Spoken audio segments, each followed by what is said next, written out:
guys, and welcome back to Thanks for Muffin, and we're going to be doing a kind of a multiple recipe full meal thing right now.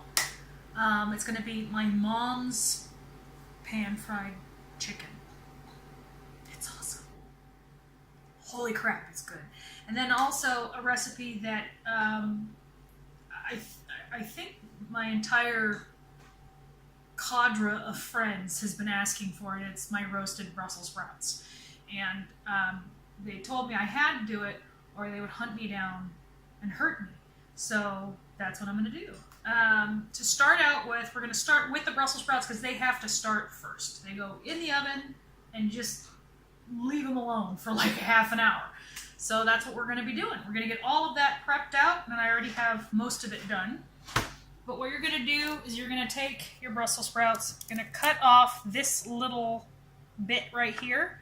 Save these little guys that fall off. Do not get rid of those because that's the best part, is the little leaves that fall off because they get super crispy and delicious. And a lot of people are thinking to themselves, Brussels sprouts? This is disgusting. My mother made me eat these as a child, and I would rather poke burning brands into my eyes and eat Brussels sprouts. That used to be me. Not anymore. This is a really, really nice recipe. Now, the other thing that you're going to be needing are some really simple ingredients: pepper, salt, and butter. Literally, that is all that goes into this recipe, is just the Brussels sprouts, salt, pepper, and butter. You can add some other stuff depending on the time of the year that you're in. Like during Thanksgiving and Christmas time, I'll add pecans and cranberries to my recipe because this just adds a nice little flavor to it. But right now, it's springtime, and we're just doing our nice, simple roasted Brussels sprouts. So you just have a nice pan. You scatter the halved Brussels sprouts out on it. Okay, into one layer, all right? And you're going to be putting this into a fairly hot oven. We're talking 375. So, I mean, it's not like, crazy hot, but it's pretty hot. So, you have it out in your single layer. Then you're going to take your butter, and you're going to cut about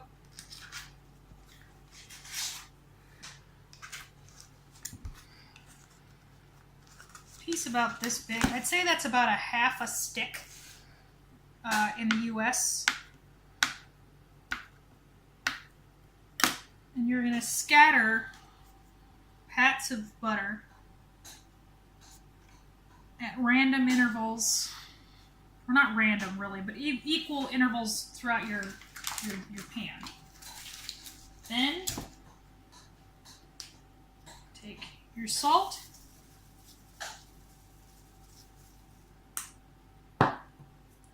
and your pepper,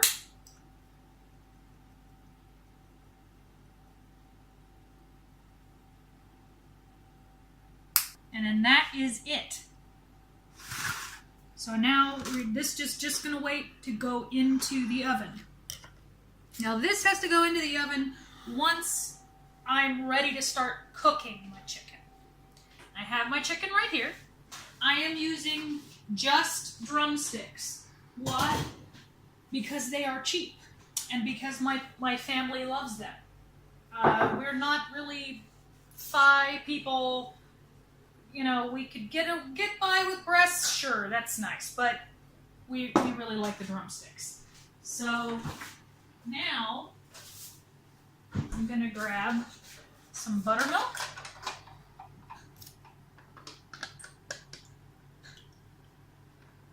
And this is going to be basically just enough to where we can coat it. Now, for the seasoning, season the actual chicken. Do not season the flour. You season the flour, you're wasting seasoning.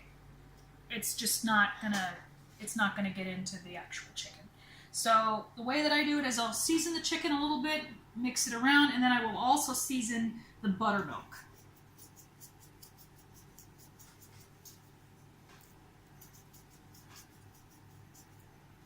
Now we're talking about the salt here. We're not talking about the extra flavorings, which is what I'm going to be adding both to the buttermilk and to the flour. Because the actual herbs, they don't sink like the salt will. The salt would sink to the bottom of the flour and you'd never taste it. So that's all seasoned. Before I do anything, before I touch anything, I'm gonna get the chicken schmutz off my hands.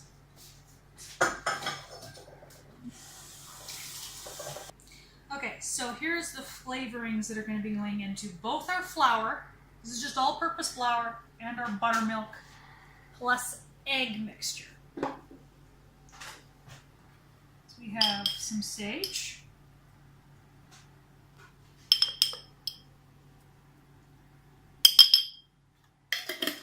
Some thyme. I wanted it to be about the size of a quarter in the palm of your hand. Garlic powder or granulated garlic, again about the size of a quarter. Some cumin, not too much or it's all you'll taste. So about a dime's worth, maybe a quarter of a teaspoon. Whoa, that's too much. They got all excited. I was like, me. Paprika. I have hot paprika here. You can use sweet paprika if you want it to be a little bit less of a pungent flavor, but I like the flavor that hot paprika gives. And when it means when you say hot paprika, it does not mean it's like, you know, like chili hot. It just means that it's more pungent flavor. A little bit of chili powder. As in like the spice mixture, not like ground chilies.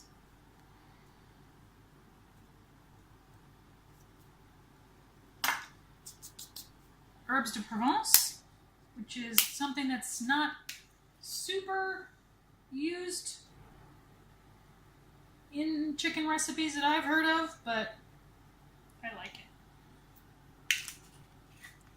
And then dried chives, dried chopped chives, which is going to add a really nice kind of oniony thing to it. And then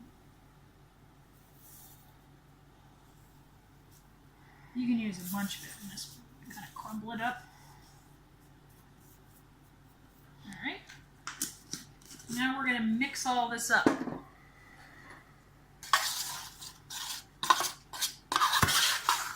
Obviously go into the dry before you go into the wet, or else you're going to get clumps. So our chicken is completely seasoned. I got to add a little bit of salt to my buttermilk. So that was about a teaspoon. And then we're going to mix this up. And then add my eggs. This is a little bit different than the way that my mom does it in terms of the spice mixture. That's the only thing that's a little bit different that I've made my own, to where she doesn't really use the cumin or the chili powder, but I like the flavor that that gives. Everything else is my mom's, recipe. So, and my mom makes such kick-butt chicken. Like when I was a kid, she, would be like, "What are you making for dinner tonight, Mom?" "Oh, I'm making fried chicken." Yes! And I don't mind getting my fingers in this right now, because I'm just going to be grabbing these and sticking them in the mixture. So you just want to mix it up until you cannot see any more egg. Or you can't tell what used to be egg. We'll just put it that way. And we're going to be double dredging these. So wet, dry, wet, dry. And it actually is kind of nice if you you can make this ahead of time and let the chicken kind of soak in it, and you'll get an even more flavorful chicken. But I'm lazy and I didn't do that. If you guys are curious at all about what made me get into food, because I did go to culinary school. It's a real weird thing, but I took 4 years, 4 full years of home ec in high school. And while in home ec, they would play videos of a certain cooking show called Good Eats. And those were on days when the teacher didn't really want to teach anything, so she'd just say, "No, let Alton do it."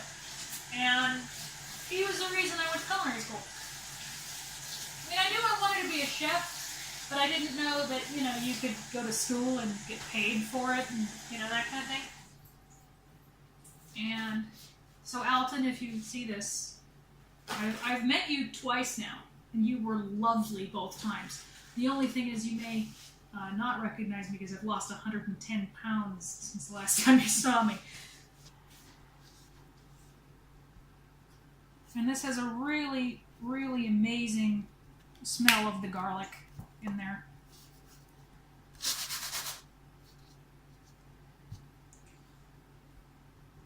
Now, if you want to not make a giant mess in your kitchen, like I'm doing, just put your dry ingredients into a plastic bag and just shake them like, shake and bake.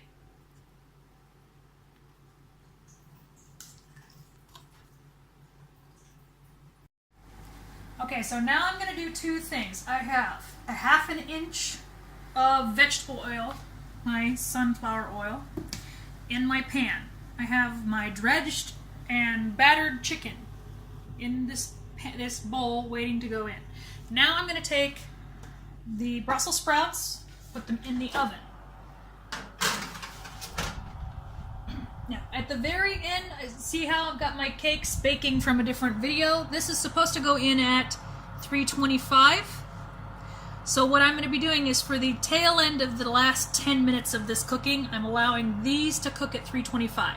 Then once they get a little bit soft, I'm going to crank the heat up to almost 400 degrees.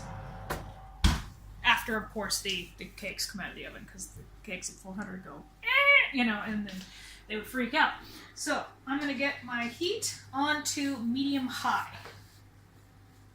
Start getting my oil heated up. This is a shallow fry, or a pan-fried chicken. This is not a deep-fried chicken. I'm going to do another deep-fried chicken episode where I'm going to be using my pressure cooker to do KFC-style chicken.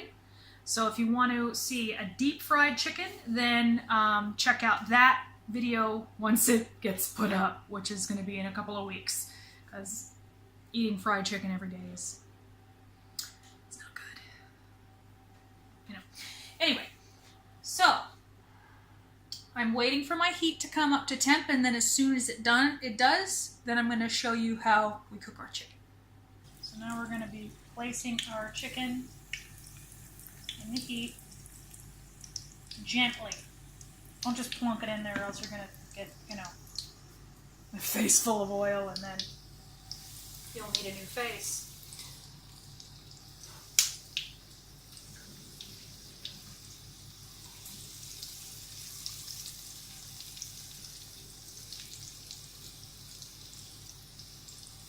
And I'm going to be doing this in batches. You don't want to overcrowd your pan too much, because then you're not going to get a nice crust on your chicken.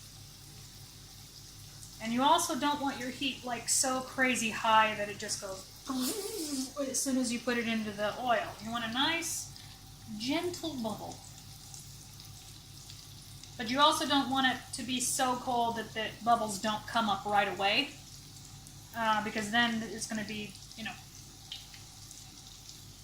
you could wring your chicken out and there would be, oil left in your hands and stuff. That's not going to be a good thing. So once you have it in the oil, leave it alone for at least 3 minutes. This is going to create a nice crust on one side that's not going to pull away when you bite into it. Because you don't want, you know how you get some of that chicken that from a certain company where the crust will be just coming off in big chunks, you know, when you pick it up. That's never a good thing. You want the chicken's crust to really adhere really nice to your chicken.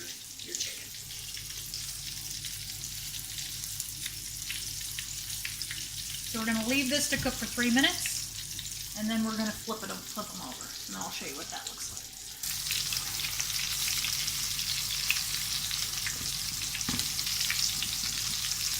Now obviously they're not dark enough at this point, but we're still going to be continuously flipping these guys.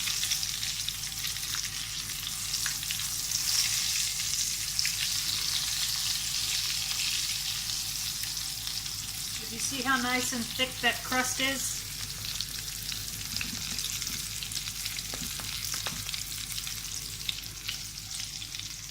Okay, so when you're doing the Brussels sprouts, about halfway through, you give the pan a nice shake. And this coats all of the Brussels sprouts in that melted butter. And if the Brussels sprouts aren't getting quite the coating that you want, you just take a nice spatula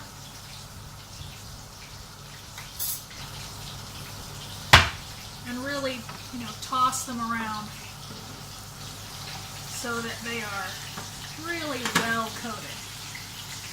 The butter is what's going to give it that really nice, crispy, crunchy deliciousness that we're looking for at the end.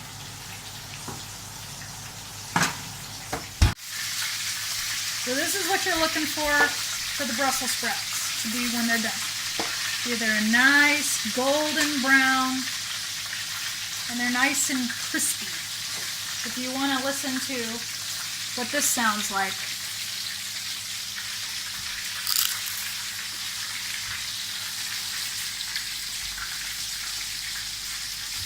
Nom.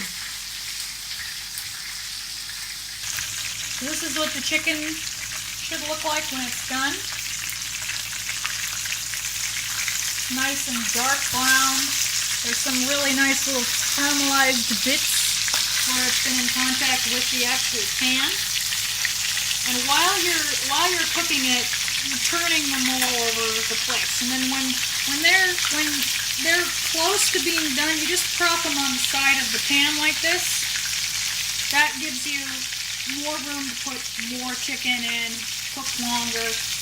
But you want the temperature of the chicken that you're cooking to be at the bare minimum 165. That is the temperature where it is completely safe to cook. Everything's dead in terms of like bacteria or anything. If you might have been had any chicken with even a smidgen of salmonella remotely near it, 165 will get rid of it. Personally, my preference for chicken legs is around 170, 175, because then it gets to be a nice, where the meat is really nice and tender and kind of fall off the bone. Breast you want to keep at 165. Like when you might want to actually pull the breast, if you're going to do breast, pull it at 160, because it's going to carry over cooking once it's done. So you don't want it to get too much higher. But legs, they're pretty bulletproof. You can do whatever the hell you want with legs. But if you look at the crust, it's a very thick, very crispy,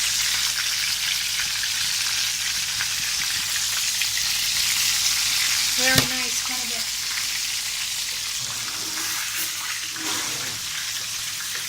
I'm gonna do the Chef John.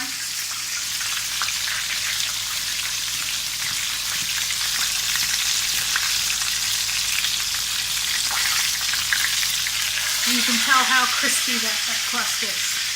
And what's nice is this recipe, you can, when the chicken is cold, you can still have a nice crispy crust, even when it's cold. Obviously not, you don't want to wrap it in plastic wrap and then put it in the fridge when it's still warm. And it'll be gooey, but if you let it come to room temperature out in the open and then chill it down, it'll be awesome the next day cold.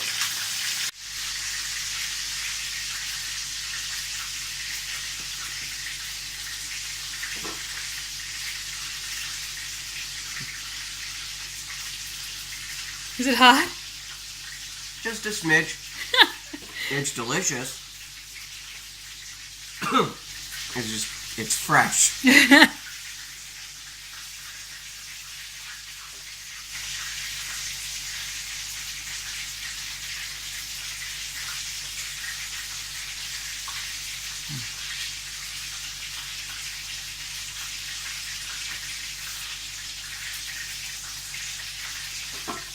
What do you think?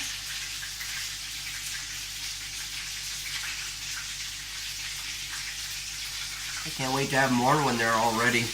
They are all ready. I can't wait till we're done shooting so that I can... So you can just keep eating? Uh-huh. So here is the ultimate test of how good these Brussels sprouts are. Will the boy eat them?